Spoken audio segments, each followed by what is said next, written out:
Bom, então agora já está gravando, então vamos começar de novo. Boa tarde a todas e a todos, sejam todos muito bem-vindos, né, e bem-vindas. O meu nome é Adriana, eu sou professora no Instituto Federal de Goiás, no campus Formosa, e eu sou a coordenadora do projeto Cientistas Formosos. Esse projeto é um projeto de extensão, então ele é desenvolvido no Instituto Federal, só que ele promove atividades que são abertas a toda a comunidade, não só para a comunidade do Instituto Federal. Então, a gente faz esse projeto em parceria com o Colégio Estadual Professora Maria Angélica, também lá na cidade de Formosa, e o projeto nasceu em 2018, quando a gente teve o lançamento de um edital do CNPq para projetos que promovessem ações para estimular a participação de meninas em cursos e em carreiras científicas. Então, nessa época, eu elaborei o projeto, a gente submeteu ao edital e a gente foi contemplado. Então, nós temos uma verba de custeio e a gente tem algumas bolsas de estudo para estudantes do Colégio Maria Angélica, que estão presentes aqui hoje, que é a Elaiene e a Cassiane. A gente tem também uma bolsa para uma professora do Colégio Maria Angélica, que é a professora Márcia, e uma bolsa de iniciação científica para uma aluna de engenharia lá do IFG, que é a Gabi, que também está presente aqui com a gente. Então, a gente começou as atividades em agosto de 2019, e aí a gente promove palestras parecidas com essa que a Carla vai fazer hoje, né, de mulheres que estão em carreiras científicas, para falar sobre a área delas, para falar sobre a trajetória. A gente fez algumas oficinas, então as meninas do colégio participaram, fizeram atividades lá nos laboratórios do IFG, a gente levou elas para conhecer a Universidade de Brasília, porque Formosa é muito perto de Brasília, né? São 70 quilômetros até Brasília. Elas fizeram uma oficina de construção de lunetas, elas fizeram uma oficina de construção de casinhas. Nós discutimos alguns filmes com elas, né? Então a gente passou alguns filmes com temática de mulheres na ciência, seguido de discussão. E aí, em março, com o advento do isolamento social, a gente suspendeu as atividades e retomamos agora em julho, dessa forma à distância. Então, essa é a nossa segunda live. Na semana passada, a gente teve uma live com a Poliana, que trabalha no Corpo de Bombeiros, e essa semana eu convidei a Carla, que é minha amiga pessoal, já tem alguns anos, né, Carla? E a gente se conheceu na Unicamp, porque nós somos contemporâneas da Unicamp, mas a gente acabou se aproximando e se tornando amiga mesmo, né? Alguns anos depois. Então, a Carla trabalha na Petrobras já há alguns anos, ela é técnica em alimentos, ela também é engenheira química, e ela trabalha lá na Petrobras como técnica de operações na refinaria de Paulínia, que é uma cidade no interior de São Paulo, próxima de Campinas. Então, eu convidei para que ela pudesse falar um pouco sobre a Petrobras, sobre o que ela faz lá, e sobre a trajetória dela, né, acadêmica, escolar, até ela chegar onde ela está hoje. Então, Carla, eu já te agradeço muito por você ter aceitado esse convite, de estar participando com a gente do projeto, né? Eu fico muito contente. Eu acho que acabou sendo bastante informativo para a Carla também, né? As conversas que a gente teve enquanto ela estivesse elaborando a fala dela. E isso não era inicialmente um objetivo do projeto, mas eu fico muito contente porque acaba que está contribuindo para ela também como uma mulher que faz parte da ciência, né, que tem uma formação científica, tá?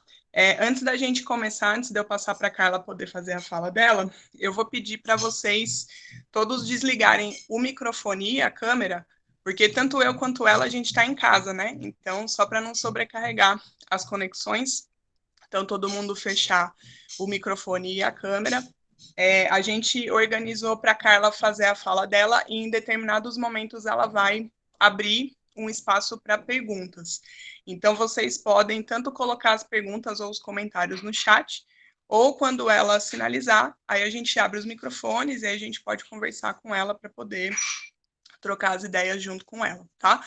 De toda forma, no final da fala dela, a gente também abre para as perguntas, né? Abre para os comentários. E é importante, assim, a gente participar como sendo um bate-papo mesmo, né? Então, a Carla organizou uma fala estruturada, mas a ideia é que a gente possa trocar com ela. E aí, algumas pessoas, eu não sei se estão aqui, fizeram inscrição para receber um certificado de horas. Então, quem fez essa inscrição, eu vou pedir para que no fim da atividade vocês deixem o nome completo no chat, tá? Só para quem está precisando do certificado de horas, porque depois eu preciso passar para o IFG quem esteve presente para vocês poderem efetivamente receber o certificado, tá certo? Então, eu acho que por enquanto é isso. E Carla, então, agora é com você. Tá. Então, meu nome é Carla Cristina Pereira, a minha formação é em engenharia química e eu trabalho como técnica de operações na Petrobras. Adriana, primeiramente, eu quero agradecer o convite, por participar, é uma honra participar de um projeto tão inspirador, tão especial, e eu espero contribuir à altura com esse projeto. Então, a gente vai começar a apresentação, que eu vou falar para vocês da importância da Petrobras para o Brasil. A gente não quer. Peraí, que agora sumiu de novo. Peraí, deixa eu abrir aqui um minutinho. Na hora que eu fui anexar lá no e-mail, ela. Pronto.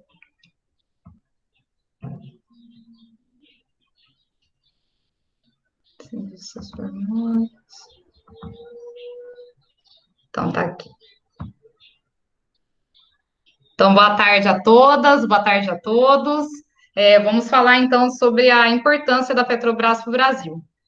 Só iniciando, eu vou falar um pouco da minha trajetória, né? Eu vim de escola pública e quando eu estava na oitava série, meu sonho sempre foi entrar na Unicamp, né? Que é a Universidade Carla, de Campinas. Oi?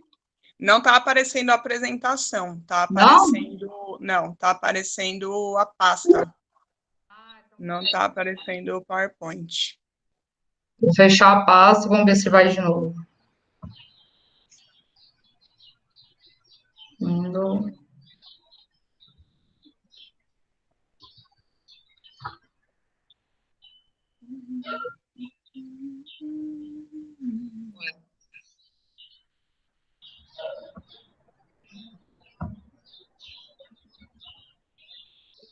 Mas não tá. Tá aberto o PowerPoint.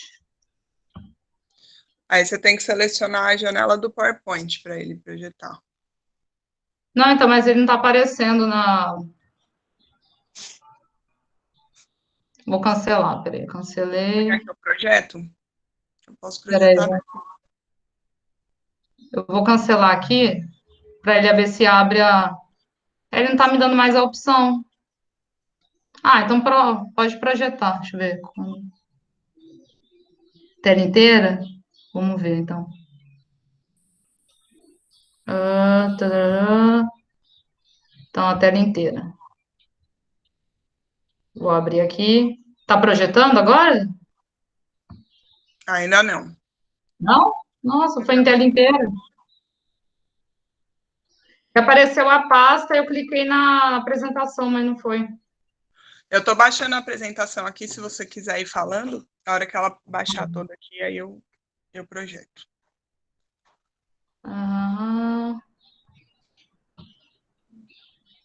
Aqui não está aparecendo ainda, né? Agora foi. Agora Foi? foi. Maravilha. Só tem que abrir o. Tá aparecendo. Isso, agora deu. Beleza, então. Então, vamos lá. Então, voltando, né, à minha trajetória, falando um pouco da minha trajetória. Eu sempre estudei em escola pública, né, e meu sonho sempre foi entrar na Unicamp, que é a Universidade Estadual de Campinas. E quando eu estava na oitava série, eu soube por uma vizinha que ela estudava no Cotuca, que era um colégio técnico de qualidade e era um colégio da Unicamp. E desde então, assim, era a minha meta entrar no Cotuca, né? Só que eu sabia, como aluna de escola pública, que eu tinha algumas lacunas ali no ensino, né? Que eu teria que transpor algumas dificuldades.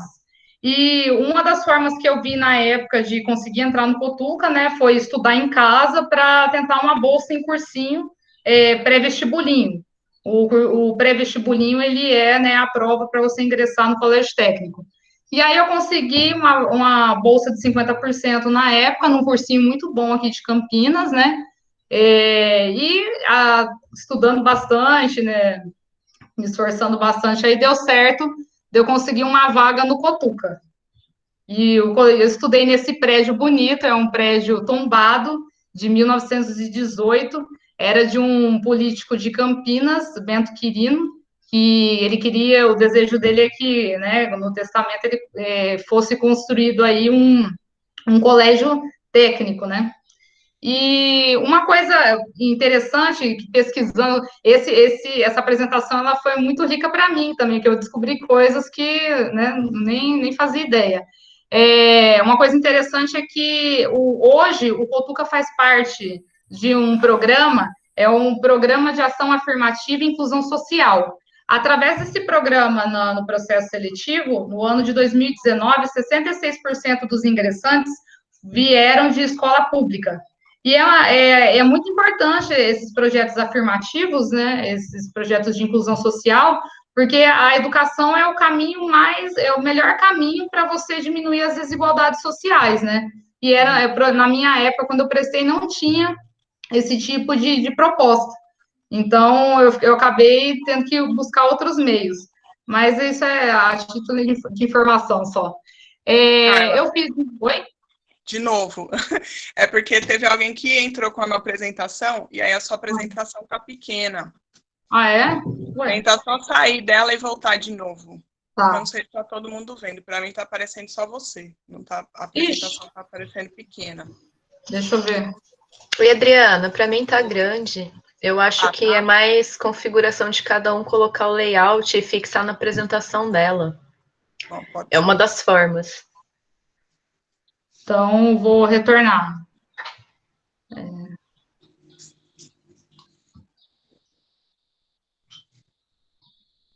Espera aí que agora está rodando aqui. Foi? Foi. Tá. Foi, agora foi. Então, continuando, né? Eu entrei no Cotuca, comecei em 2001 e concluí em 2003. Foi uma escola muito importante, assim, para minha formação, porque você entra, assim, um adolescente e sai com uma bagagem muito boa para ingressar no mercado de trabalho. E para concluir o curso técnico, eu deveria fazer um estágio supervisionado. Então, em 2004, eu entrei na Ródia como estagiária no Centro de Pesquisas de Paulínia, bem na entrada da fábrica, né? E eu trabalhei no Laboratório de Pesquisa e Desenvolvimento de Aditivos Alimentares na Ródia, que trabalhava com a parte de panificação, laticínios e hidrocolóides, também todos os ingredientes para trazer melhoramentos para os alimentos, né? E o estágio era para durar mais ou menos um ano, só que no ano de 2004 a Roja fez diversos desinvestimentos aí, e o laboratório foi um dos primeiros que vendeu na época, então meu estágio acabou durando apenas 5 meses e meio. Mas aí eu continuei, na época eu fazia o cursinho pré-vestibular, né, e eu continuei estudando, em 2005 eu consegui o meu grande sonho, que era entrar na Unicamp, e a Roche, ela teve uma grande influência na escolha do curso, né? Porque eu olhava aquele parque industrial, né? E eu ficava fascinada. Então, eu escolhi o curso de engenharia química. Eu só prestei Unicamp e noturno, porque eu queria estudar na Unicamp e eu queria que fosse um curso noturno para que eu pudesse trabalhar. No final de em dezembro de 2005, né, todas as minhas escolhas, assim, de curso, tudo, sempre eu fui atrás, tal, mas em 2005, meus pais me estimularam a prestar a Petrobras. Eu fiquei um pouco, assim, relutante no começo, né, porque apesar de ter entrado com a expectativa de trabalhar durante a faculdade, eu vi que o curso era puxado, tal, e eu sabia que eu ia ter que aprender a conciliar. Então, na hora, eu fiquei um pouco assim, né? Será que eu devo entrar mesmo? Eu falei, bom, vou prestar o concurso e depois eu escolho se eu começo ou não, né? Então, eu prestei o concurso. Na época, eu passei em sexto lugar. Isso foi graças ao primeiro ano da universidade, que foi muito forte nas matérias básicas, né? Matemática, física, né? No meu caso, meu curso tinha química. Então, eu estava, assim, saindo do forno mesmo para fazer a prova, né? Então, foi o que me ajudou bastante. Então, eu entrei na Petrobras, comecei o curso de formação em setembro de 2006, durou uns 6, 7 meses, mais ou menos, E em 2007, eu comecei o meu trabalho como técnica em operações, trabalhando em regime de turnos de revezamento.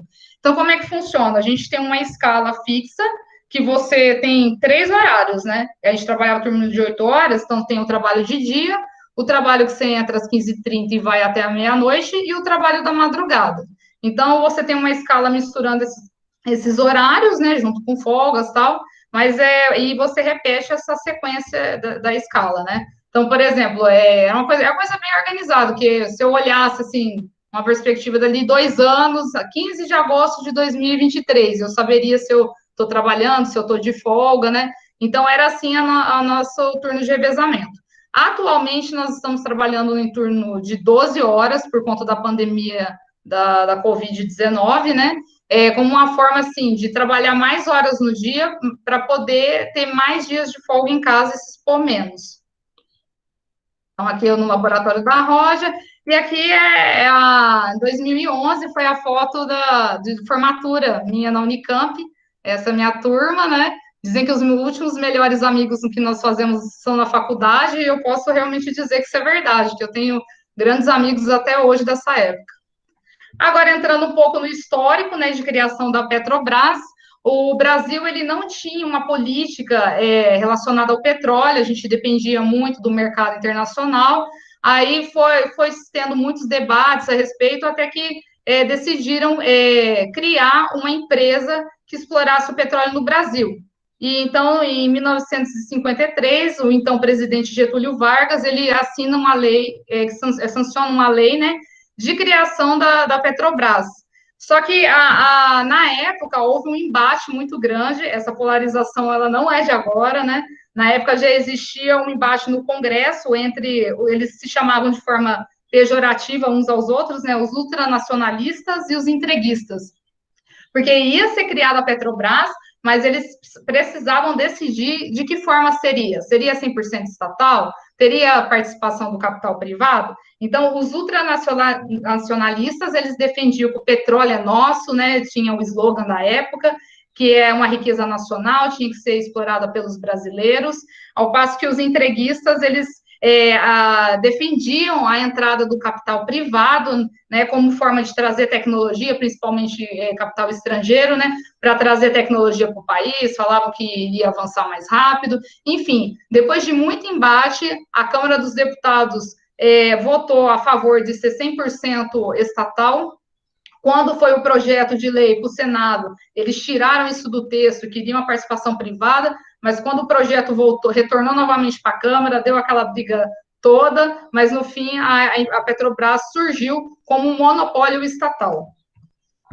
Atualmente, a Petrobras ela é uma sociedade de economia mista, né? A gente começou a ter mudanças em 1997, com o governo FHC, que estabeleceu um novo regime, né? Quebrou o monopólio do petróleo. Antes, só a Petrobras poderia explorar o petróleo aqui no Brasil. Então, em 1997, o FHC quebrou esse monopólio da Petrobras. Outras empresas estrangeiras, qualquer empresa poderia explorar via o regime de concessão. Então, a Petrobras perdeu esse monopólio. E nos anos 2000, ela começou a abrir ações na Bolsa de Nova York, então ela deixou de ser uma empresa 100% estatal. Então, hoje ela é uma sociedade de economistas, de capital, de economia mista, de capital aberto, onde o acionista majoritário é o governo brasileiro. Então, ou seja, das ações preferenciais, ordinárias, desculpa, das ações ordinárias, que são aquelas que dão direito a voto, o governo detém mais de 50%. A Petrobras é uma empresa integrada de energia, então ela não trabalha só com petróleo, ela já teve fábricas de biocombustíveis, só que ela fez uma revisão do seu portfólio, hoje ela já não trabalha mais com essa fábrica, mas ela tem termoelétricas, eu vou até falar mais para frente. Então, não é só petróleo, sempre ele estuda formas alternativas de energia, né, há estudos na área do álcool também, então é uma empresa integrada mesmo. Ela tem sede no Rio de Janeiro, atua em diversos continentes, em vários países, e ela é regulada pela Agência Nacional do Petróleo, que faz a fiscalização, regulação de todo o mercado do petróleo aqui no Brasil. As áreas de atuação da Petrobras, elas estão entre exploração e produção, que é o EIP, de petróleo e gás, refino, unidades de processamento de gás natural, as UPGN, fertilizantes, na verdade, ela atuava, mas ela tem fechado as fábricas, arrendado, enfim, isso vocês podem até encontrar no site da Petrobras. Ela atua no ramo petroquímico também, ela tem uma parceria com a Braskem, atua no ramo da energia elétrica, biocombustíveis, infelizmente, ela está encerrando as suas atividades nesse setor por uma revisão de portfólio, e também atua no transporte e comercialização. Então, começando a falar da parte, digamos assim, uma das mais importantes que a Petrobras atua, é o campo da exploração e produção de petróleo e gás. Então, assim, a maior parte das reservas petrolíferas brasileiras, elas estão em campos marítimos. Então, por isso o IP é uma das atividades principais da Petrobras. E as regiões, as principais regiões que são exploradas o petróleo são na Bacia de Campos e no pré-sal. Aqui, só a título de curiosidade, né, os tipos de plataforma. E aqui é uma plataforma da Bacia de Campos, né, que é a principal área sedimentar já explorada na costa brasileira, e ela está situada entre as cidades de Vitória, no Espírito Santo, e Arraial do Cabo, do Rio de Janeiro. Uma área de aproximadamente 100 mil quilômetros quadrados. Só que, assim, foi-se vendo que, se depender só da Bacia de Campos, futuramente a gente acabaria...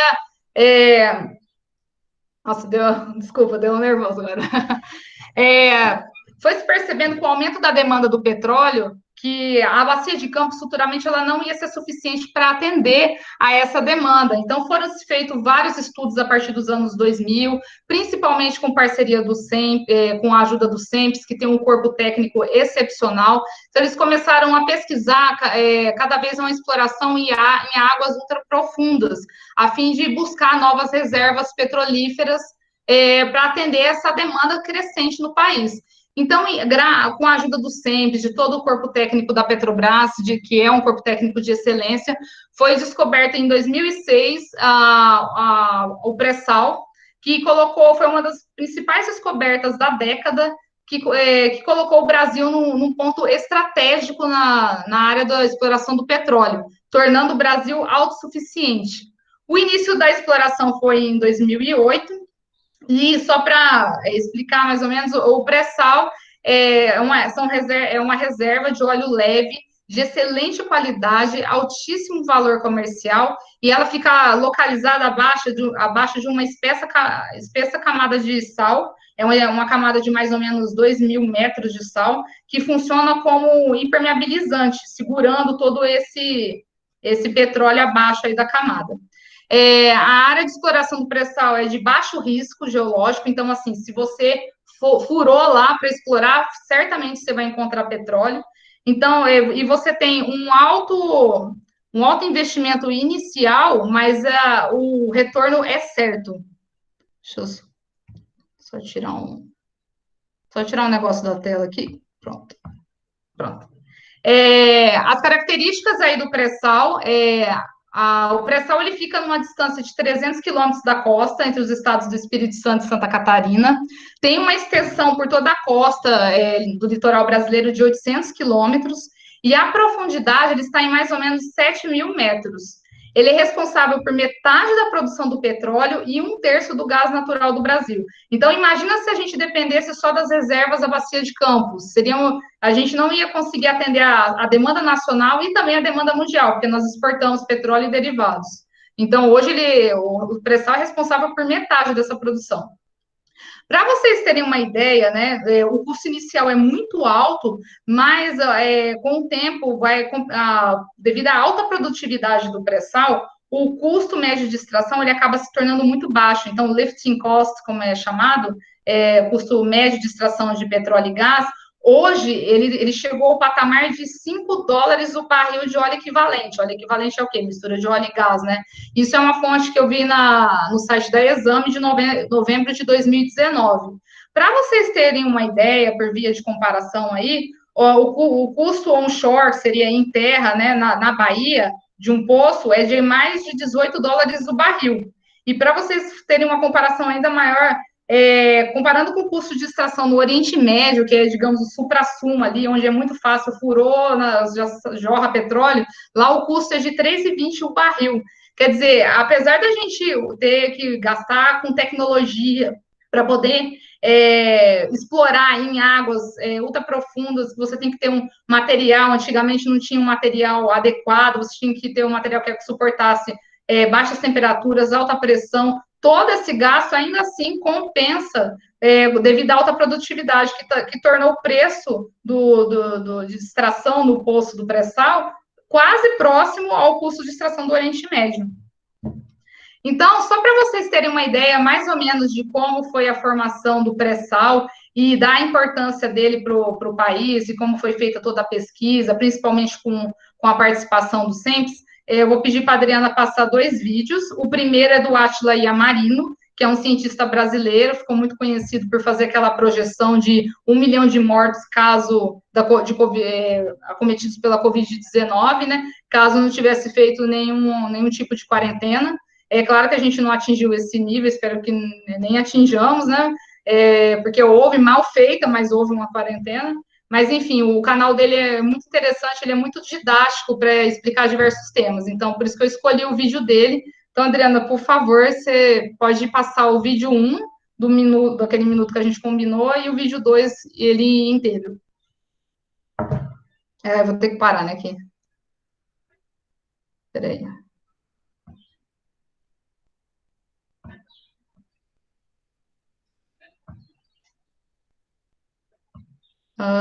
Peraí. Representing. Stop. Levantando o que estava por baixo. Entre outras coisas, levantando o depósito de sal que tinha essa rocha aqui. Tem muito depósito de sal que é bem mais profundo. Os depósitos de petróleo do Brasil se chamam pré-sal, porque quando a América do Sul estava se separando da África, o mar que se formou entre os continentes chegou a secar e formou depósitos de sal enormes. E como o sal é impermeável, o que tinha de matéria orgânica depositada nesses mares, os organismos que estavam lá, ficou embaixo do sal e cozinhou com a pressão, formando o petróleo todo. Por isso se chama pré-sal, porque ficou embaixo do sal e se formou antes dele. E o sal deixou isso preso. Descendo as camadas da crosta dessa forma também é voltar no tempo. Nos Estados Unidos, boa parte...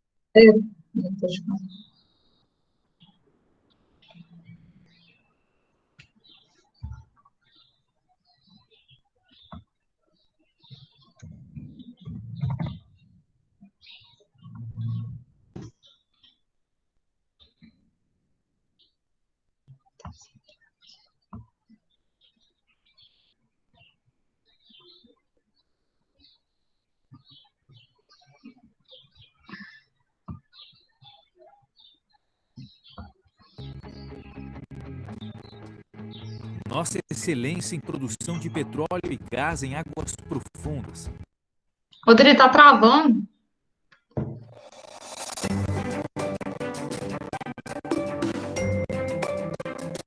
Em águas brasileiras está um achado mais antigo que o homem, o pré-sal. O pré-sal começou a se formar há mais de 100 milhões de anos, quando os dinossauros ainda habitavam a Terra. Os poços do pré-sal são de altíssima produtividade. As grandes reservas de petróleo foram descobertas em 2006. 2 anos depois, o Brasil já começava a produzir petróleo retirado do pré-sal. E hoje, quando a gente olha para trás, né, era muito desconhecido.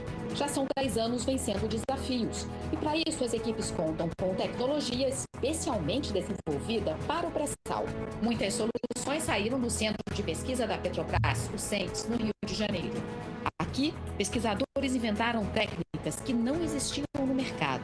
Por exemplo, os geofísicos desenvolveram técnica de processamento muito especiais, matemática pesada, para tentar mostrar de maneira mais óbvia onde que estava a rocha do pré-sal. A área do pré-sal fica a 300 quilômetros da costa e vai do Espírito Santo a Santa Catarina, uma extensão de 800 quilômetros. O petróleo está a 7.000 metros de profundidade, abaixo de uma espessa camada de sal que funciona como um selo. Ao contrário do que muita gente acha, que o petróleo está em piscinas debaixo do mar, o petróleo se aloja nesses buracos, nesses poros. Muitas dessas rochas estão no fundo da Bacia de Santos, no litoral de São Paulo. Metade da produção de petróleo que a gente tem aqui do Brasil já vem do pré-sal e 1/3 do gás que é consumido pelo Brasil também vem do pré-sal. Então, se a gente não tivesse descoberto e desenvolvido essa tecnologia toda para poder operar essas plataformas, hoje a gente estaria muito mais dependente do mercado externo. Essa jornada do conhecimento da tecnologia trouxe para a Petrobras a inovação que certamente para nós hoje são ativos tão ou mais importantes do que o petróleo que nós produzimos.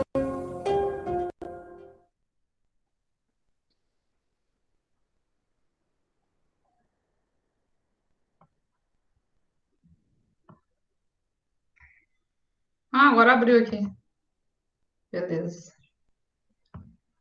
Então, gente, vocês viram que no vídeo do Átila explica direitinho, né? Existiu um grande continente, que era o Gondwana, né? Era a África com a América do Sul. Esse continente, conforme ele começou a se separar, foi formando uma depressão, e nessa depressão foi caindo, né, foi tendo depósitos aí orgânicos, e conforme formou uma parte mais, nessas depressões, foi evaporando a água do mar, surgiu aquela camada de sal, espessa camada de sal de 2.000 metros, né?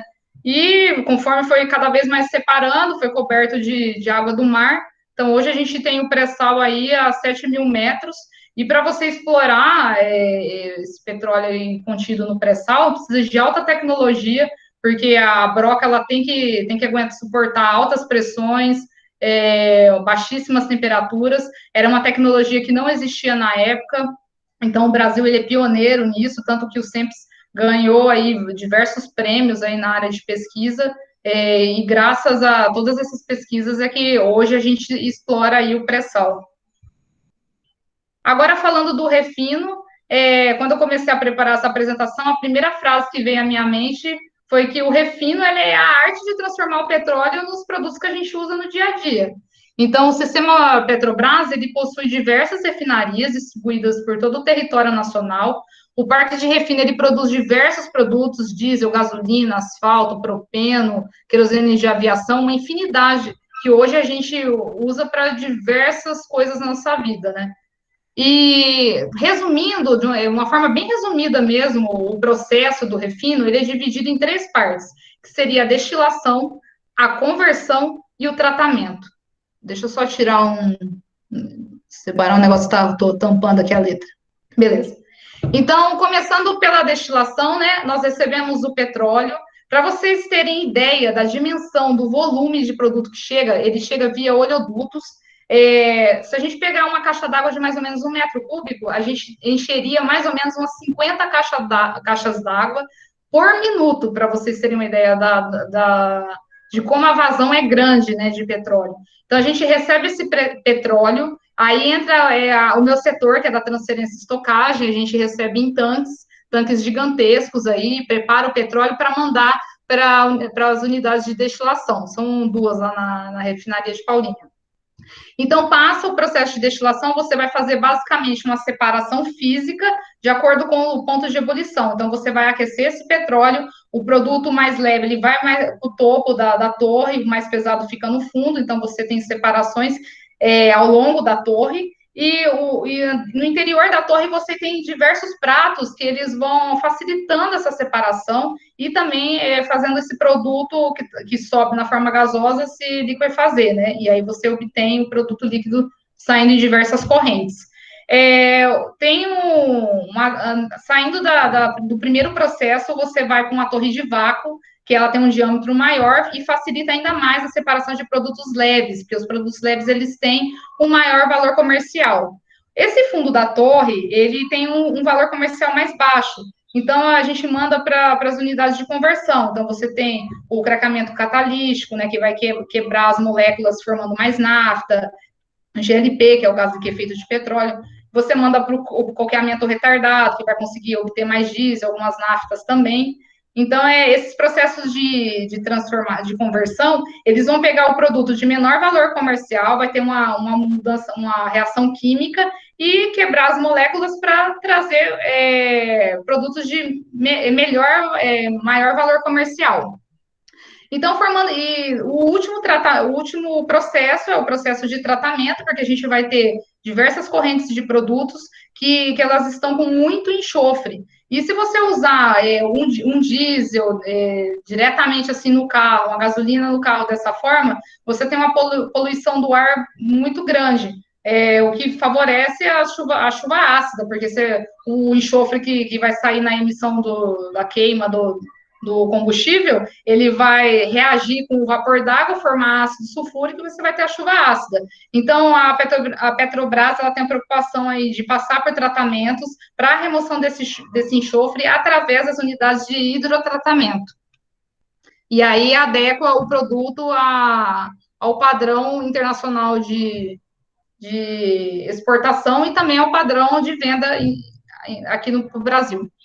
Então, Dri, pode passar o vídeo 3 e o 4? Você quer que eu tente passar aqui? Porque estava dando umas travadas. Eu estou com ele aberto aqui. Será que dá? Pode ser. Se você quiser tentar passar daí. Vamos tentar, e aí qualquer coisa eu dou um grito. Tá bom. Vamos ver.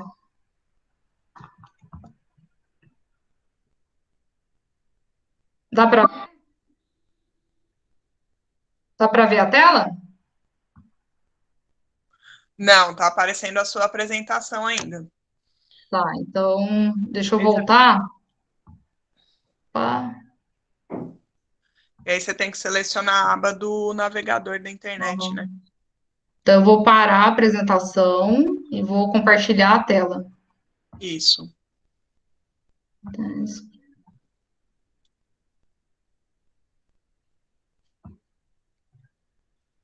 Agora dá para ver? Ainda não, ainda tá aparecendo só você. Ah, é? Ixi. Então, peraí.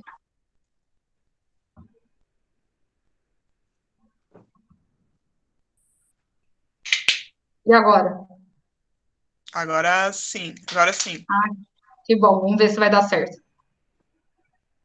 Então, agora eu vou passar 2 vídeos que mostram o caminho do petróleo desde a extração, passando pelos terminais e o caminho até a refinaria, onde a gente vai obter diversos produtos. E o segundo vídeo a gente vai falar um pouco mais do refino, né? Mas focando mais na gasolina e como é feita essa separação dentro da torre de destilação. Então, primeiro é o caminho total aí, desde a extração até o refino.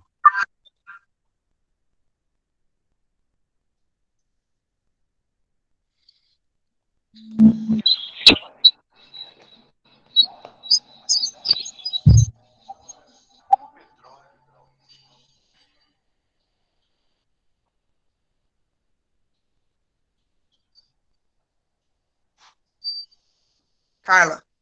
Oi. Não está saindo o som do vídeo. Oi?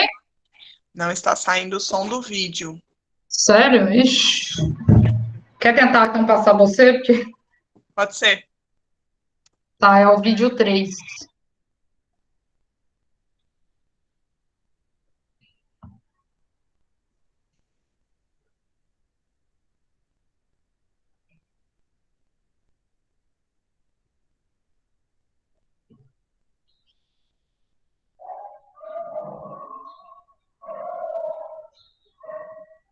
O petróleo é a principal fonte de energia do mundo moderno. Está presente numa série de produtos que usamos cotidianamente. Por isso, trabalhamos dia a dia para ampliar a nossa capacidade de produção. Agora, como o petróleo dá origem aos muitos produtos que usamos? O petróleo é um óleo de origem fóssil que leva milhões de anos para ser formado nas rochas sedimentares, em áreas marítimas e terrestres. No Brasil, a maior parte das reservas encontra-se nos campos marítimos, em águas profundas e ultraprofundas. Atuar nessas áreas exige muito estudo, tecnologia e investimento. E foi justamente esta combinação de fatores que nos permitiu descobrir e transformar o pré-sal em realidade. A descoberta de novas reservas envolve uma série de pesquisas para localizar as bacias promissoras e analisar os melhores pontos para perfurá-las. Em seguida, são feitas as perfurações exploratórias, que permitem comprovar se há ou não hidrocarbonetos no subsolo. Quando é comprovada a viabilidade comercial da descoberta, passamos ao desenvolvimento da produção. Esta é a etapa onde projetamos e construímos as instalações necessárias. O petróleo é extraído dos poços produtores, juntamente com água e gás. As plataformas extraem e separam os fluidos. O petróleo é, então, transportado até terminais no litoral brasileiro e de lá segue para uma das refinarias. Nas refinarias, o petróleo é transformado em diversos derivados, como diesel, gasolina, óleo combustível, gás liquefeito de petróleo, querosene de aviação e nafta. O petróleo também está presente em fertilizantes, plásticos, tintas, borrachas, entre outros produtos. A importância do petróleo na vida de todos nós é o que nos desafia a sempre expandir nossos limites.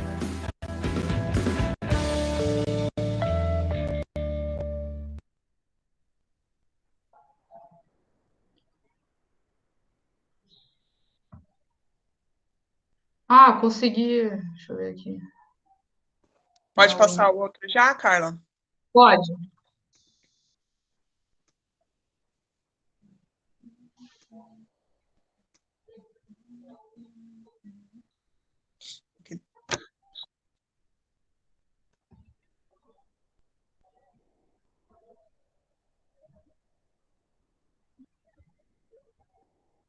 A gasolina que chega ao nosso dia a dia é o resultado de um trabalho que pode começar a mais de 5.000 metros de profundidade no oceano.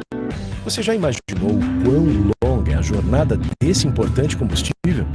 A gasolina é produzida a partir do petróleo, um óleo de origem fóssil que leva milhões de anos para ser formado nas rochas sedimentares. Muitos estudos e investimentos estão envolvidos na perfuração, descoberta e desenvolvimento de campos de petróleo. Com os campos já em produção, o petróleo é extraído e separado nas plataformas. Em seguida, é transportado para os terminais no litoral brasileiro. De lá, o petróleo segue para uma refinaria, onde passa por 3 etapas básicas de refino: separação, conversão e tratamento. Na separação, o petróleo é aquecido em altas temperaturas até evaporar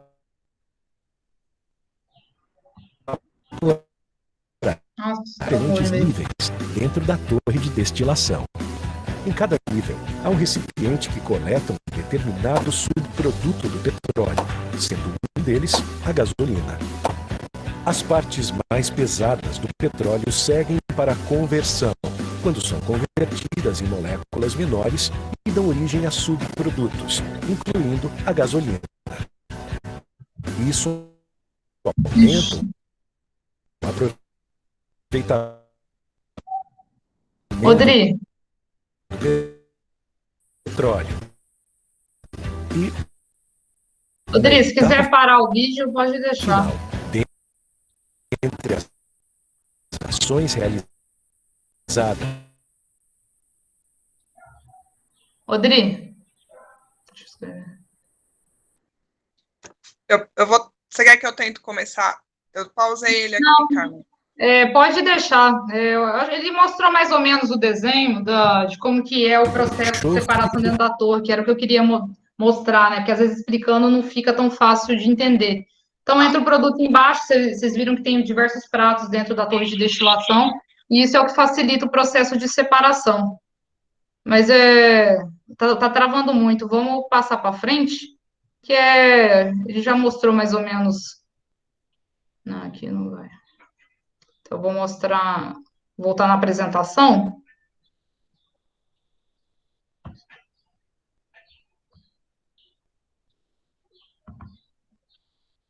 Então, a gente mostrou mais ou menos como é o processo, né?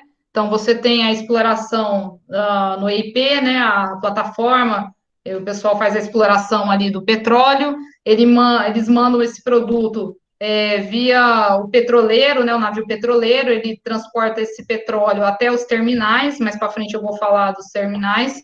Nos terminais fazem a primeira preparação do petróleo, né, colocam em tanques para fazer a separação da água do mar, tudo. Já tem uma separação prévia na plataforma, né, mas você ainda tem um processo de preparação nos terminais antes de mandar para a refinaria. Então, o petróleo, ele fica decantando um tempo, né, dentro do tanque, por uma diferença de densidade, a água fica embaixo, né, mais densa. Então, o pessoal, aí entra o operador, ele vai lá, vai drenar esse tanque, tirar a água, para só então mandar para a refinaria, porque se você mandar petróleo cheio de água para destilação, você desbalanceia todos os pratos da torre, né? Então, tem uma preparação prévia antes de mandar para a refinaria. E o envio dos terminais para a refinaria é feito através de oleodutos, né? Gasodutos para o gás natural e os oleodutos para os produtos líquidos. Então, indo agora para uma outra área de atuação da Petrobras, são as unidades de processamento de gás natural, as UPGN. Então, antigamente, nas plataformas era explorado apenas o petróleo e queimava-se o gás natural. Só que viram do alto valor comercial do gás natural, que ele poderia ser usado em diversas... Deixa eu tirar aqui só da tela. Ai, peraí, que ele está tampando a letra. Beleza. Então, viu-se o valor comercial do gás natural e decidiram construir uma estrutura para poder aproveitar esse gás, em vez de queimar, usá-lo comercialmente. Então, o gás natural, que é uma mistura aí de metano e etano, principalmente, e frações apenas de propano, ele é um combustível proveniente das frações mais leves do petróleo, produzido nas bacias sedimentares terrestres e marítimas. Ele é processado nas UPGN, né, Unidade de Processamento de Gás Natural, e parte da demanda do gás natural do Brasil, a gente não consegue suprir toda a demanda com o gás que é produzido no Brasil, então a gente tem que importar da Bolívia, através do Gasbol. A principal utilização são nas usinas termoelétricas, que elas vieram para complementar a matriz energética brasileira. Algumas de vocês não são dessa época, mas nos anos 2000 houve um apagão por todo o território nacional de energia, né? Então, a partir daí, foi-se investido em termoelétricas como forma de complementar mesmo a matriz energética brasileira, ela é mais proveniente de hidrelétricas, né? Então, construíram-se usinas termoelétricas para suprir essa demanda de energia. Uma outra utilização que nós temos aí do gás natural são os veículos, foi muito forte aí pelos anos 2010, mais ou menos, hoje já não é tanto. E também ele é utilizado, o gás natural, como fonte de energia em residências e indústrias. O gás natural ele também tem outras utilizações, pode ser convertido em ureia, amônia, dentre outros produtos usados aí como matéria-prima em diversos tipos de indústria. Então, como eu comentei, nos anos 2000, né, foi a partir daí que começaram a se preocupar em investir em termoelétricas, então a Petrobras foi importante aí, né, nesse campo. Ela passou a construir termoelétricas, formando hoje um parque gerador composto por 20 usinas termoelétricas. A capacidade total de geração elétrica das usinas hoje é superior a 6.000 megawatts. E aí a gente tem uma foto da usina de Nova Piratininga, em São Paulo, onde a potência instalada é 386 megawatts. Outro campo de atuação importante da Petrobras é no setor de transporte e comercialização, né? E ela faz isso através da sua empresa subsidiária Transpetro. Então, uma empresa subsidiária é como se fosse você desmembrasse uma empresa grande numa empresa menor, que tem personalidade jurídica própria, né, para fazer trabalhos para a empresa maior. Então, a Transpetro é a subsidiária aí da Petrobras, ela faz o transporte e armazenamento de petróleo, derivados, biocombustíveis e gás natural. É um transporte feito através de uma malha de oleodutos e gasodutos de mais de 14.000 quilômetros. Por que é interessante você transportar por oleoduto e não por um transporte rodoviário? Então, você não vai ter problemas de congestionamento, você não tem um risco de acidente, de um caminhão bater transportando combustível, pegar fogo, né? E você tem uma flexibilidade de passar por diversos caminhos onde a estrada não passa, né? Você tem uma emissão de poluentes menor nesse transporte também, porque imagina vários caminhões carregando produto. No oleoduto, não, você vai conseguir transportar uma quantidade maior de produto e emitindo menos poluentes no ambiente. A Transpetro, ela também controla navios petroleiros próprios e afretados. Então, por exemplo, tem os navios sonda, né, que são aqueles que, antes da plataforma operar, o navio sonda é aquele que vai furar o poço, aí tem as várias etapas, né, tal.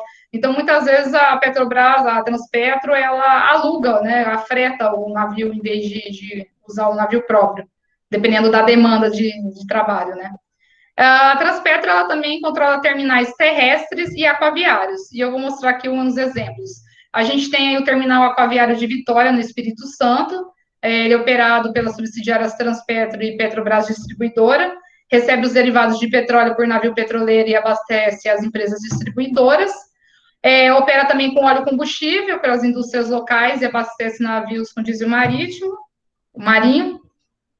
E temos também terminais terrestres, tem o terminal de Barueri, esse terminal aí eu opero diretamente com ele, né, quando eu trabalho no painel, na parte de oleodutos, então eu entro em contato com o CNCL, que é o Centro Nacional de Controle de Oleodutos, que fica no Rio, esse pessoal do Rio entra em contato em Barueri e a gente faz essa triangulação de informações aí para partir bomba, então a gente vai lá, parte a bomba, aí o oleoduto começa a operar com produto e manda para Barueri às vezes manda para nós, a gente opera aí com 3 oleodutos, interligando a refinaria de Paulínia ao terminal aí de Barueri. Então, ele é operado pela Transpetro, né, recebe, armazena e transfere os derivados de petróleo e álcool procedente das refinarias e terminais e abastece as empresas e distribuidoras. O terminal realiza também, nesse caso específico de Barueri, ele realiza também serviços de carregamento rodoviário de GLP, que é o gás de efeito de petróleo.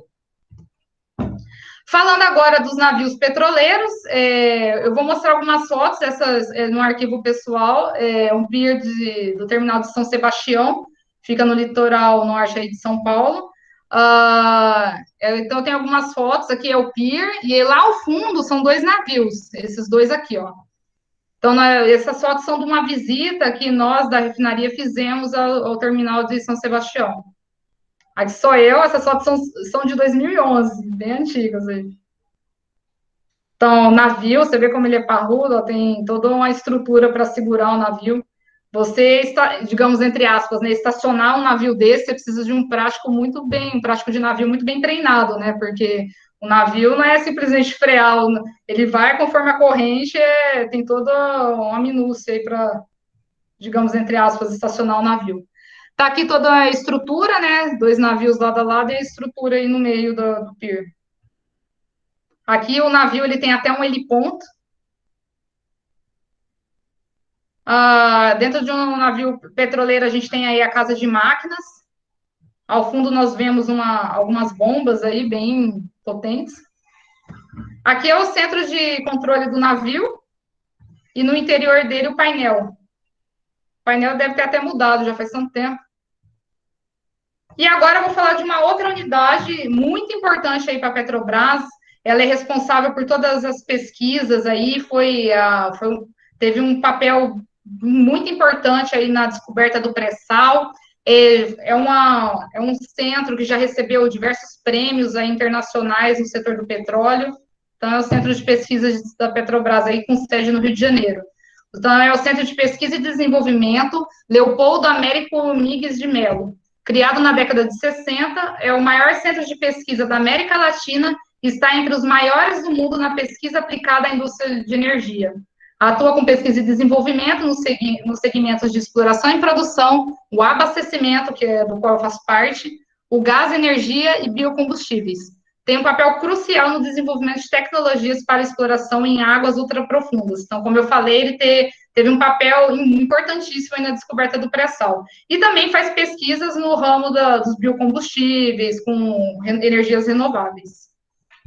Falando um pouco da atuação internacional da Petrobras, como eu falei, a Petrobras está presente em diversos continentes, na América, na Ásia, na África, na Europa, e alguns lugares como Holanda e Reino Unido, ela tem apenas escritórios empresariais, com forma de importar e exportar produtos, outros lugares têm unidades operacionais. Então, ela está em diversos continentes. Entrando agora em relação ao preço dos combustíveis, a composição de preços, né? Eu vou falar um pouco da gasolina. Esses são dados atuais, são de julho de 2020, eu peguei no site da Petrobras. Como a gente pode ver, não sei se dá para ver bem na figura, a Petrobras, no preço total da gasolina, no preço total, ela tem apenas 30% aí de realização. Nós temos aí em torno de 45% de impostos em cima da gasolina, então ICMS aí é imposto estadual, e o 16% dos impostos federais, CID, PIS, PASEP e COFINS. 13% é custo do etanol anidro. Hoje, na gasolina, a gente tem 27%, na comum, acho que está em torno de 27% de álcool anidro, e na premium, 25% de álcool anidro. A gente coloca álcool na gasolina como forma de aumentar a octanagem e também para você usar um combustível renovável, né? Porque melhorar um pouco a matriz energética, diminuir o nível de poluição. E 12% aí distribuição e revenda. Os dados do diesel, antes você entrava no site da Petrobras, tinha, dessa vez eu não encontrei no site da Petrobras, então eu peguei os dados da ANP de 2018, mas a variação da composição de preço não muda tanto. Então, como a gente pode ver, a realização da Petrobras aí no preço do diesel em torno de 55%, aí o nível de impostos, ele cai para cerca de 29%, né, quase 30% aí. Então, a gente tem aí impostos estaduais 16% e 13% de CID, PIS, PASEP, COFINS, né, que são os impostos federais. É interessante notar que a carga tributária sobre o diesel é menor que a gasolina, e faz todo sentido, porque, na verdade, assim, não que não seja pesado, né, ter uma carga tributária alta na gasolina, mas no diesel, como o nosso transporte aqui no Brasil é majoritariamente rodoviário, se você sobe muito o preço do diesel, você gera inflação, porque você vai afetar todos os preços da economia, porque desde o seu computador, a sua roupa, a comida que você come, ela é transportada por caminhões que usam diesel. Então, se você tem uma carga tributária muito alta, aumenta o preço do diesel, você vai aumentar o nível geral de preço da economia, gerando inflação. Então, faz sentido que o imposto seja menor no diesel. Tem o custo com biodiesel, que é em torno de 7%. Hoje, a gente tem um percentual de diesel, de biodiesel no diesel em torno de 12%. Né, e quer se chegar até 15% até 2023. Para vocês terem uma ideia, esse percentual em 2013 era em torno de 5%. Então, por que disso, né? Porque o biodiesel, ele é um composto renovável. Então, até em relação à preocupação aí com o aquecimento global, né, as emissões, então é importante você colocá-lo aí na cadeia dos combustíveis. A distribuição e revenda está em torno de 9% aí no diesel. Falando um pouco da composição de preços do GLP, a gente tem a realização da Petrobras de 27%, impostos federais aí 4% e estaduais 16%. Aí a carga tributária cai um pouco mais, né? E deve se cair mesmo, porque isso afetaria as classes mais pobres, né? No consumo aí do GLP. E 53% é a realização das distribuidoras e revenda. E só para fazer um panorama aí sobre a política de preços dos combustíveis derivados do petróleo, porque muitas vezes a gente vê, poxa, mas muda o preço agora toda hora, então é para entender o porquê, né? Os combustíveis derivados de petróleo, eles são commodities. Então, o que é uma commodity? É você padronizar um produto para vender na bolsa de mercadorias, né? Então, você pega um café, um boi gordo, né, o petróleo e seus derivados são commodities. E isso tudo, como é comercializado em bolsa, o negócio desses produtos é feito em dólar. Então, a cotação do diesel, gasolina, ela varia conforme a cotação internacional. Então, portanto, os custos de extração do petróleo, hoje, eles não definem o preço dos combustíveis. Existe uma discussão que fala que, como hoje a gente vê que o real ele se desvalorizou muito nos últimos tempos, principalmente acirrada aí pela crise do coronavírus, né? Se discute muito se deve ser feita a política de preço dessa forma, porque se você faz a exploração com produto nacional, o refino é feito aqui dentro, por que não se cobrar em real aqui dentro do Brasil? Então, existe essa vertente aí de discussão de como deve ser feita a política de preços aí de derivados do petróleo. Nem vou me aprofundar nisso, porque daria mais uma live. Esse gráfico eu peguei do site da Forbes, são as maiores companhias de petróleo e gás no mundo em 2018. A Petrobras está em 10º lugar, com uma receita aí de quase 96 bilhões de dólares. E só para vocês terem uma dimensão da grandiosidade, assim, em termos econômicos da Petrobras, é a comparação da receita dela com o PIB de alguns países. Então, a Petrobras aí tem uma receita de quase 96 bilhões de dólares em 2018, e você vê alguns países, né, o da Croácia é um pouquinho maior, o País Báltico, Lituânia é um pouco menor. A receita da Petrobras, ela chega a ser maior do que o PIB de alguns países aqui da América do Sul, como Paraguai, Bolívia, Uruguai.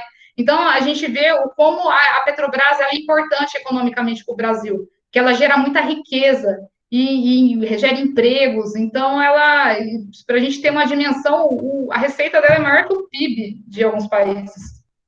E ela tem uma importância social muito grande também, né? Então, por meio de programas sociais, a Petrobras foram realizados investimentos em projetos para as comunidades, em parceria com organizações da sociedade civil, colaborando para a conservação do meio ambiente e para a melhoria das condições de vida do entorno das operações da Petrobras. Então, onde a Petrobras se instala, ela muda a região. Um exemplo é na cidade de Três Lagoas, quando ela decidiu implementar uma fábrica de fertilizantes. A cidade era uma cidade assim pacata, normal. Quando a Petrobras decidiu se instalar ali, ela alavancou a cidade em termos assim econômicos, né? Muitas pessoas começaram a investir em hotel, em restaurante, em supermercados, no comércio. Então ela transforma, ela traz riqueza para um local onde ela se instala. Um exemplo é a cidade de Paulínia, uma das mais ricas do Brasil, né? Onde a Replan, onde eu trabalho, está instalada.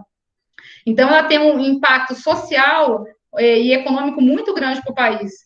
E esses programas da Petrobras, eles contribuíram ao longo dos anos para o fortalecimento da sociedade civil e da democracia, com a inclusão social de grupos historicamente discriminados, valorizando agendas sustentáveis de desenvolvimento e implementação de tecnologias sociais.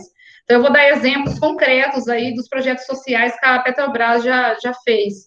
Então, na pandemia, por exemplo, do coronavírus, a Petrobras, ela doou cerca de 600 mil testes do tipo PCR, que é o padrão ouro aí dos testes, fez essa doação ao SUS.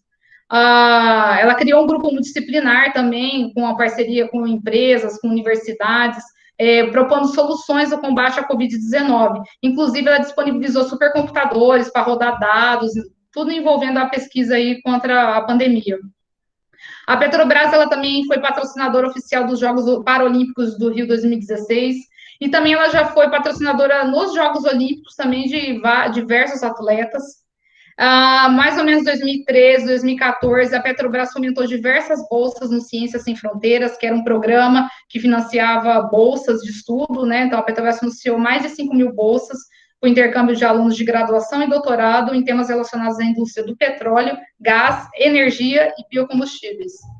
Esse foi um exemplo também muito importante da Petrobras na limpeza das praias do Nordeste. Então, foram removidos mais de 200 toneladas de óleo das praias. E bem na época, ano passado, eu estava em Alagoas, né, e um dia eu vi um betume, assim, na foz do Rio São Francisco. Eu pisei, assim, falei, nossa, mas o que será que é isso? Será que é óleo das embarcações? Aí, quando eu voltei para Campinas, eu fiquei sabendo que estava chegando óleo ali no Nordeste. Foi um negócio que me deixou muito triste, porque eu fiquei muito envolvida, assim, com Alagoas, um lugar lindo, uma comunidade, assim, muito acolhedora, né, e você vê chegar óleo em todo o litoral nordestino ali, tirando emprego das pessoas, sabe, o impacto ambiental, assim, irreparável. Isso foi uma coisa muito triste.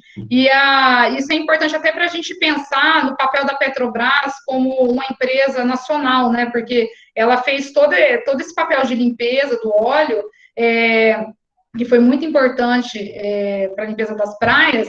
É uma forma até da gente parar para pensar, será que fosse uma empresa de capital totalmente privado, será que ela se disponibilizaria a fazer isso também? Porque esse óleo não foi gerado pela Petrobras, até hoje a gente não sabe de onde que veio, né?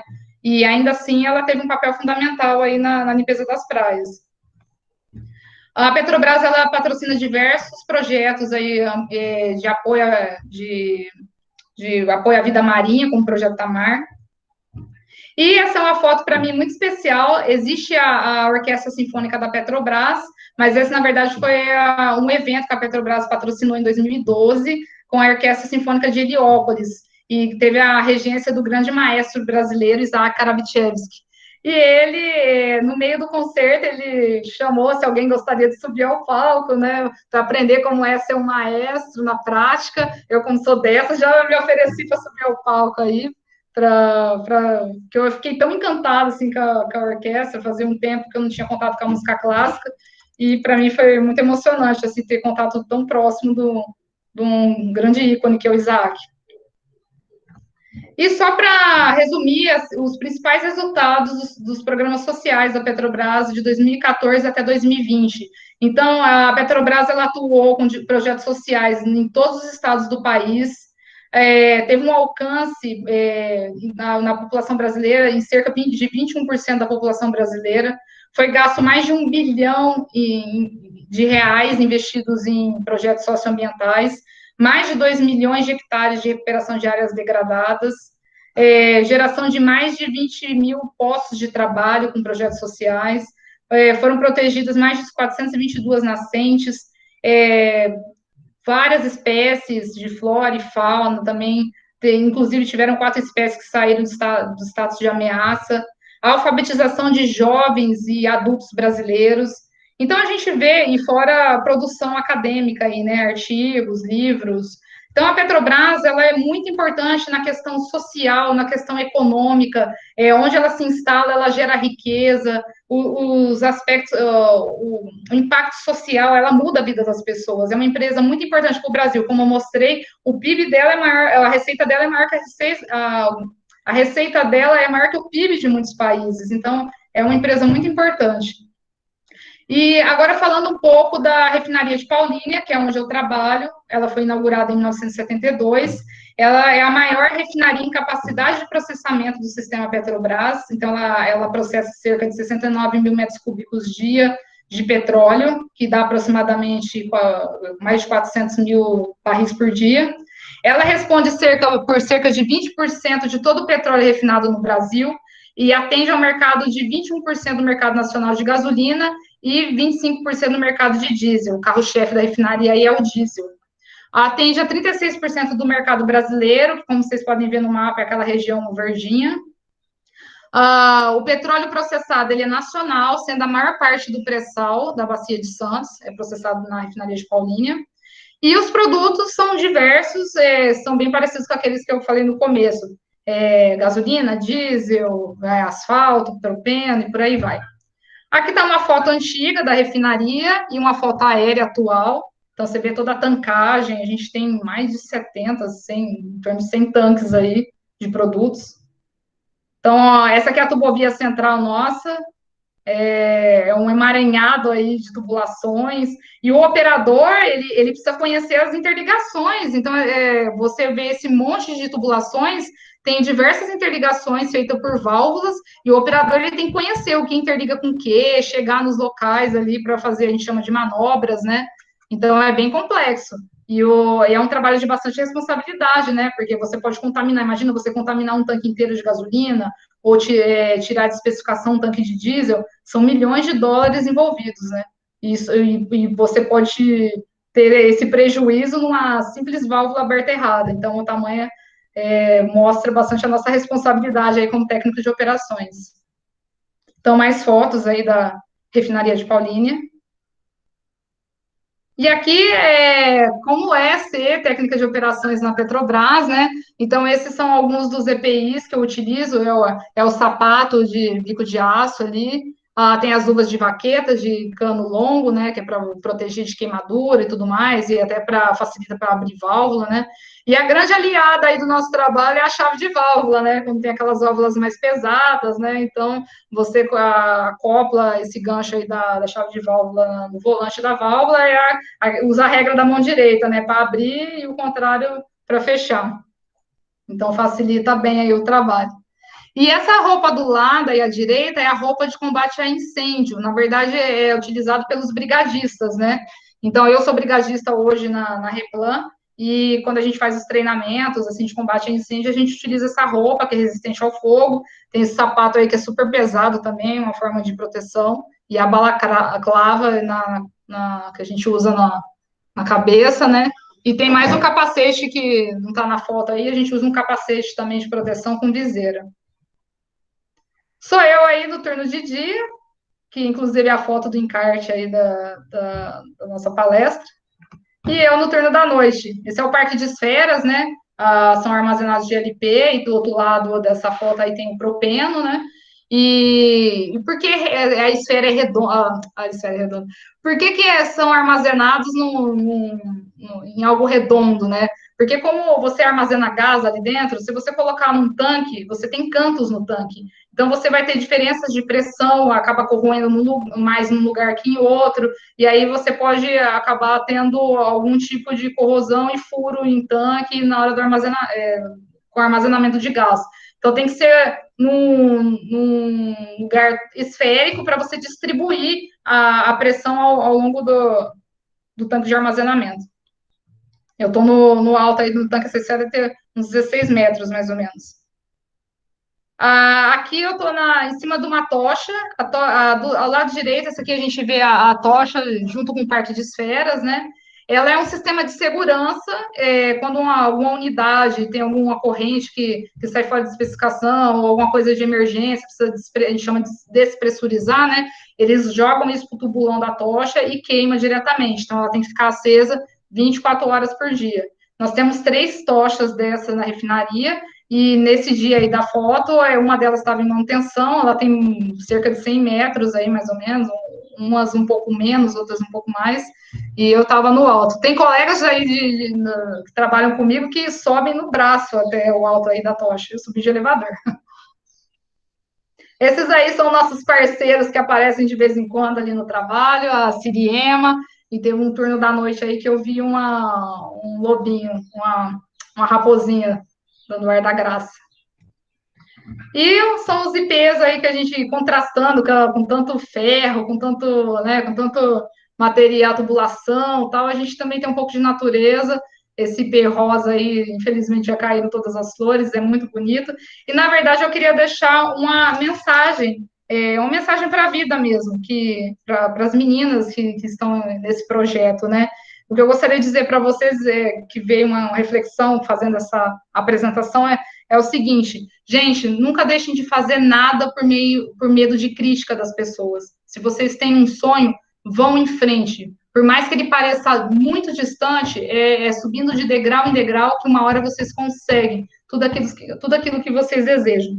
E outra coisa, nunca permita que ninguém diga quem vocês são e até onde vocês podem chegar. Quem tem que definir o limite de vocês são vocês mesmas.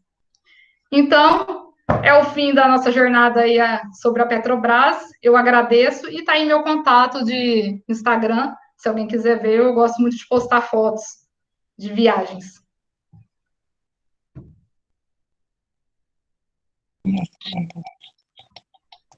Palminhas, Carla, para você. Obrigada. Bom, foi muito bom. Mais uma vez eu te agradeço muito por ter aceitado o convite, né? Eu acho que foi uma apresentação muito rica, assim, são muitas informações, né? E aí vai ficar gravado, né? Se alguém depois quiser acessar, a gente vai tentar colocar no Instagram. E a Carla também, ela foi tão dedicada, né, no preparo da apresentação dela, que ela também está elaborando um material escrito, assim, meio que uma apostilinha com as informações e as fontes, né, Carla, de onde você tirou essas informações. Sim. Então, a gente ainda está trabalhando nisso, mas provavelmente em algum momento a gente vai também tentar disponibilizar pelo Instagram do projeto ou de alguma forma assim. Quem tiver presente aqui, né, que não for aluno nosso do IF ou participante do projeto, pode entrar em contato com a gente, que a gente quer disponibilizar, porque são informações importantes, né? A Petrobras sendo uma empresa nacional, como você falou, a gente pode e deve acessar as informações, né, sobre a empresa para a gente ter conhecimento porque, afinal de contas, o petróleo e a Petrobras são nossos, né? Então, a gente podemos ter acesso a essas informações também. Patrimônio nacional. Patrimônio nacional, exatamente.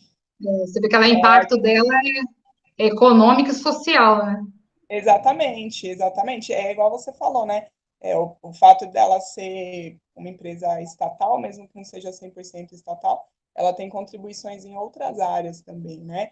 E que a gente não consegue mensurar o valor disso, né? Então, por exemplo, o que você falou da Ciências Sem Fronteiras, uma pessoa que teve uma bolsa dessa para estudar, seja no Brasil ou no exterior, a gente não tem como medir o bem que isso trouxe para essa pessoa, né? A gente não consegue colocar em dinheiro, em valores, o significado desse bem, né? Então, é importante a sua apresentação para a gente também entender que a Petrobras vai muito além do petróleo, né? O petróleo já é bastante importante, mas que tem coisas que vão muito além e que eu ouso dizer que não tem preço, né? Porque a gente não consegue medir até onde essas ações podem chegar.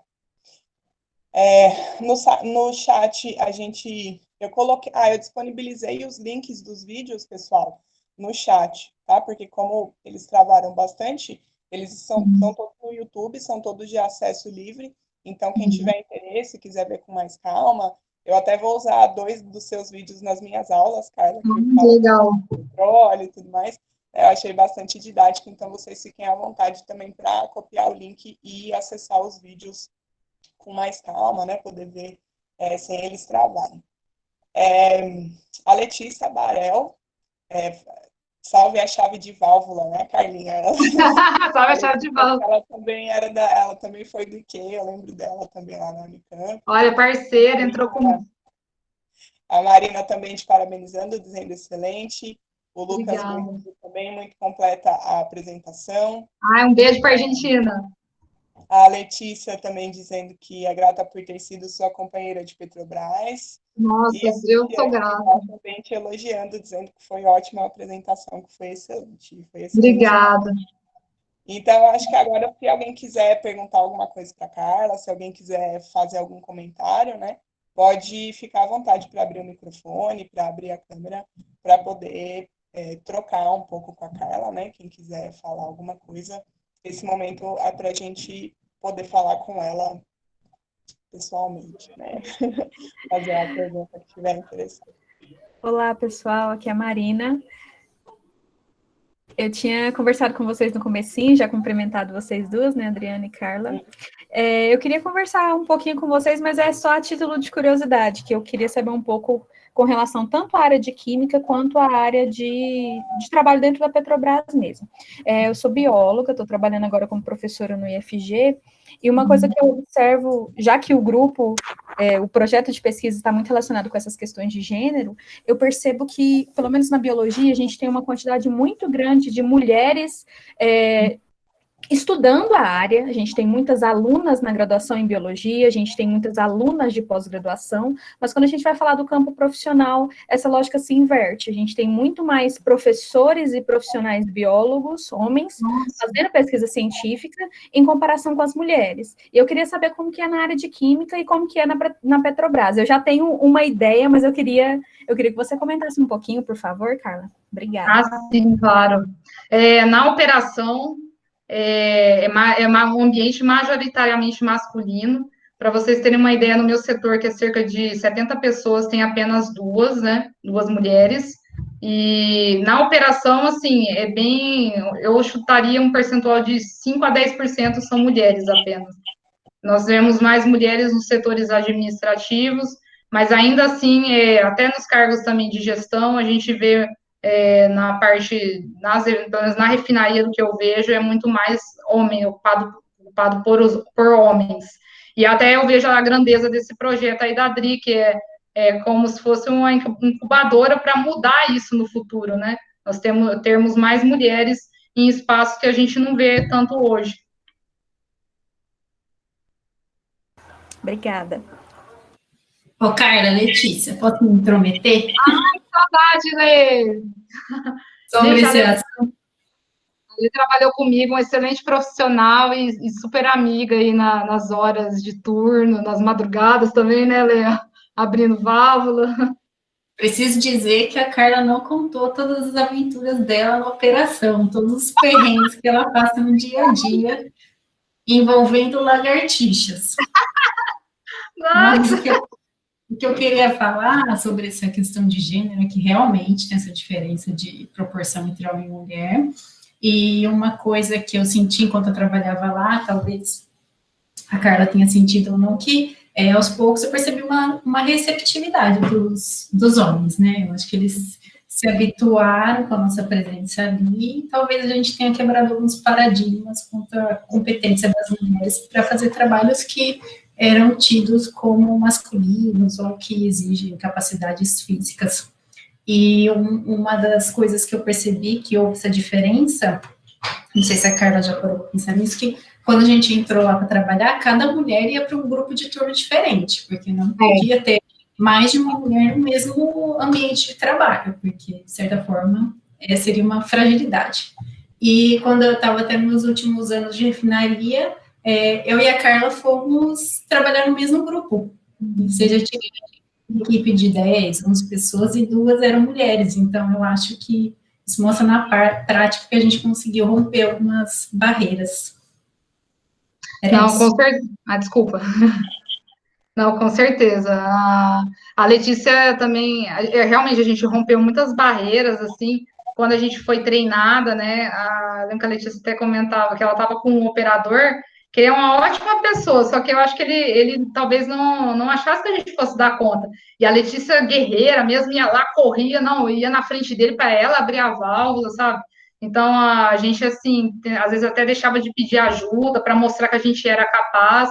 Então, no começo, acho que olharam a gente com uma certa desconfiança, né? Será que elas vão dar conta? Porque eles não estavam muito acostumados, né? E com o tempo, eles foram vendo que a gente dá conta do serviço tanto quanto eles. Tudo bem, a gente não tem a mesma força, tal, mas tem aí a parceira chave de válvula aí para nos auxiliar. Então, realmente, no começo, até quando a gente entrou, não havia um vestiário, nosso vestiário, por exemplo, era separado, existia uma sala de operação, onde ficavam todos os computadores, tinha um banheiro masculino, mas não tinha um feminino, por exemplo. Então, passado alguns anos, eles transferiram a gente para um local de trabalho que hoje tem um vestiário feminino também. Então, é uma transformação que é paulatina, dia a dia você vai rompendo barreiras aí e vendo mudanças no ambiente de trabalho, né? E sobre a lagartixa, eu vou contar essa notícia que tu comentou do assunto. Um dia eu estava trabalhando numa área que é tratamento de despejos industriais, era de noite, né? E aí eu precisava pegar umas garrafas atrás da sala de operação, né? Um prédiozinho, né? E aí eu falei, tô com preguiça, não vou pegar a lanterna não, vou ser lanterna mesmo, vou rapidinho, vou pegar a garrafa. Gente, na hora que eu me abaixei, eu senti um negócio, assim, na perna, eu falei, acho que é impressão, né? Aí eu continuei pegando as garrafas, de repente, eu senti um negócio subindo por dentro da minha calça. Aí eu falei, meu Deus, que bicho é esse? Não sei o quê. Eu apertei a mão no joelho, assim, eu não sabia se eu gritava, se eu corria. No fim eu corri para a sala, lá, tirei a calça da mesa, olhei, quando fui ver, era uma lagartixa. Mas, gente, o tanto que eu gritei, vou sair correndo para dentro da sala, quando eu vi que era só uma lagartixa. Porque na hora o instinto foi segurar, eu falei, se for um bicho peçonhento, eu tenho que saber que bicho que é para ver o antídoto, né? Mas foi um susto mesmo aí, trabalhando de madrugada. Dentre várias outras surpresas, né, que já tivemos aí. Peripécias, Carla. Cristiane, pode falar. Deixa eu ligar tudo aqui. Agora acho que estão me ouvindo e me vendo. Parabéns, Carla, da sua apresentação. Eu fico muito feliz de vê-la, de ver onde você está e como está inspirando pessoas praticamente 20 anos depois. Eu estava aqui tentando pensar. Falei, não, Cotuca foi faz 5 anos. E aí poxa, faz quase 20, né? Muito tempo, né? Sim, e aí achei muito legal que você trouxe essa experiência mostrando para as meninas aí como que é a mulher na ciência, engenharia, poxa, trabalhando com operação aí na área de petróleo. Fiquei bem feliz de vê-la falar. Gostei muito da sua última frase, né? Quem define o que vocês são vocês mesmos. Acho que foi muito pertinente, gostei. E aí as duas perguntas mais técnicas, né, que eu vi da sua apresentação, você disse que a tocha, o flare, é uma segurança, né? Eu moro aqui perto, né, da refinaria, às vezes vejo elas mais fortes ou menos, e aí eu nunca sabia quando a gente tinha que se preocupar ou não, né? Então, agora eu estou entendendo que ok, é um procedimento mesmo, então tá tudo bem, a gente não tem que se preocupar de vê-la forte, né? Eu queria que você comentasse um pouco mais. E a segunda questão é que me tocou você dizer do acidente do petróleo, né, do derramamento de óleo nas praias, né, você estava viajando e viu. A Petrobras, atualmente, ela está trabalhando na frente de investigação desse acidente ou não? Não sei se você tem essa informação. Então, respondendo a segunda pergunta, eu não sei ainda se ela está nessa pesquisa, né? Eu sei que ela foi ressarcida, não sei se totalmente ou uma parte financeiramente pelo trabalho dela, mas foi importante até para evitar que outros biomas ali fossem afetados, né? Entendi.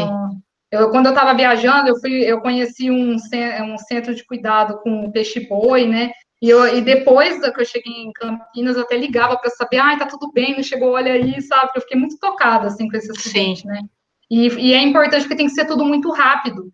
E eu pesquisei um pouco, existia até um plano de contenção de óleo que foi feito em 2013 e foi simplesmente ignorado aí pelo governo federal, foi um descaso total, né? Então, eu lembro que na época a Petrobras, ela se mobilizou aí na limpeza das praias, tudo. Agora, a investigação eu não sei dizer. A impressão que dá é que parece que ficou meio assim jogado, assim, ninguém foi mais atrás, né?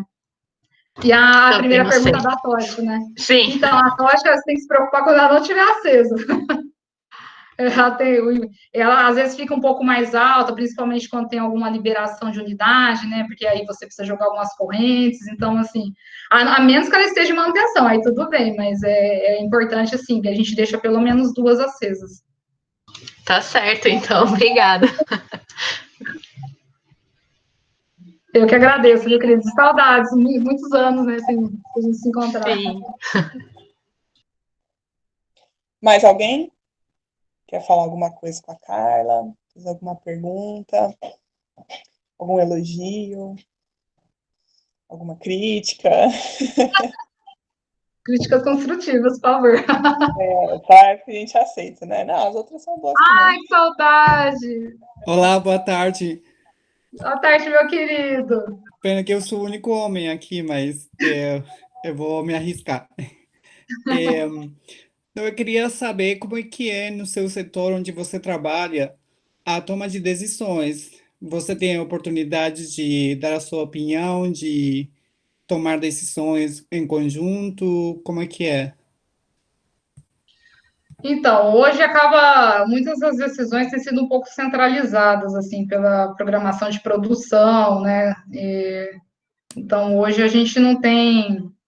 A gente até tenta dar umas sugestões, tudo, algumas são acatadas, mas operacionalmente falando, assim, tem sido muito centralizado na equipe de programação de produção, que é uma equipe que ela enxerga lá na frente, né, a questão de estoques, né, de chegada de produto e tudo mais. Então, a gente não acaba ficando mais limitada ao setor operacional mesmo.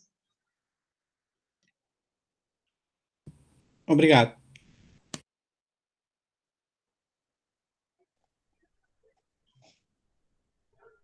Mais alguém? As meninas da engenharia não querem falar nada? Não sei quantas meninas da engenharia tem aí. Tem pelo menos a Gabi.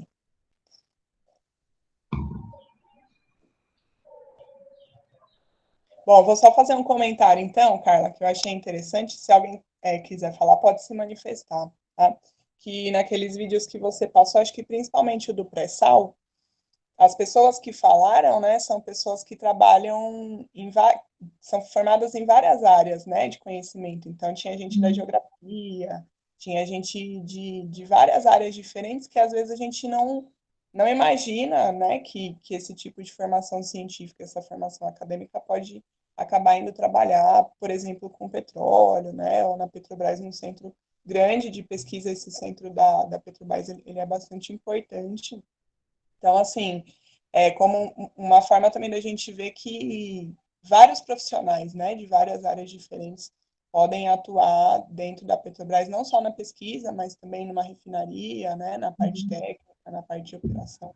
Então, isso eu achei bastante interessante, assim, a gente perceber que existem vários profissionais, né? Então, é uma empresa que ela absorve gente de várias áreas de formação diferentes, né?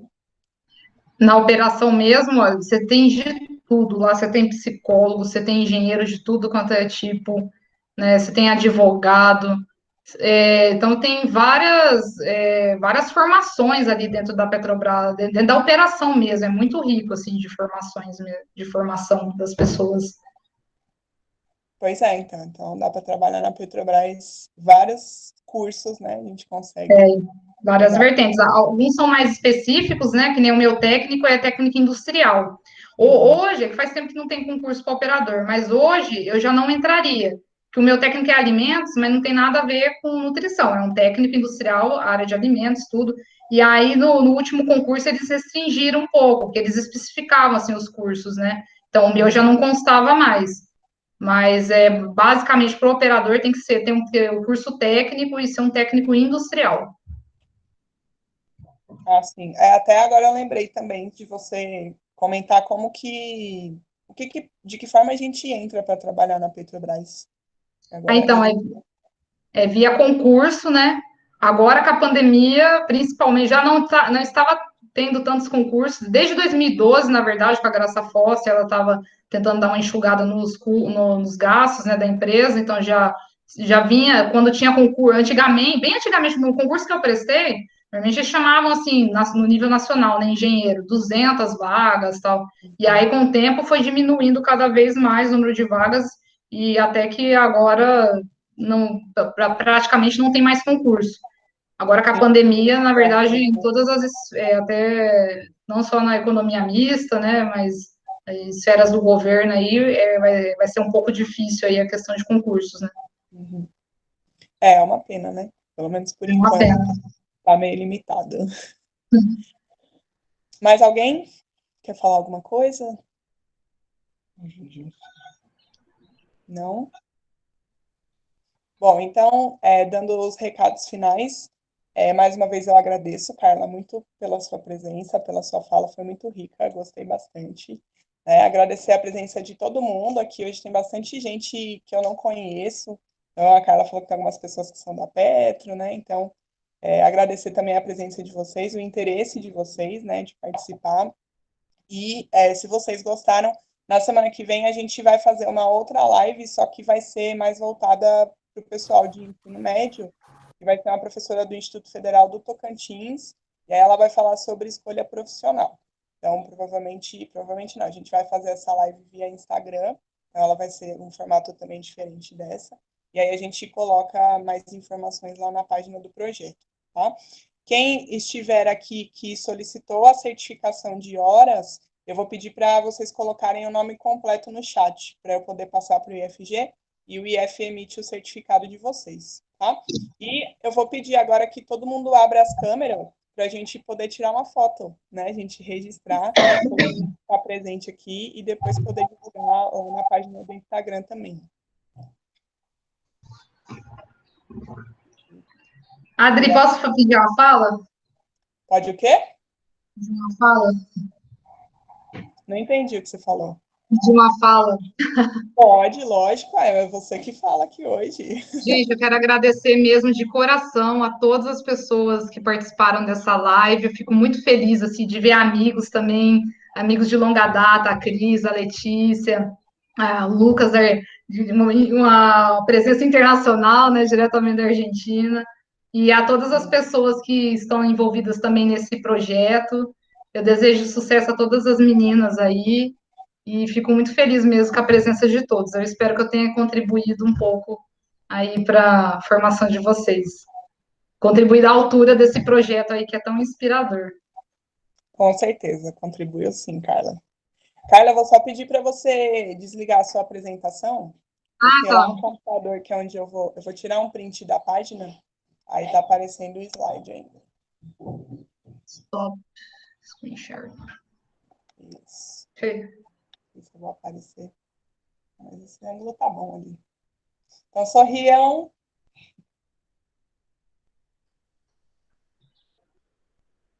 Tira 2, porque vai que falhou.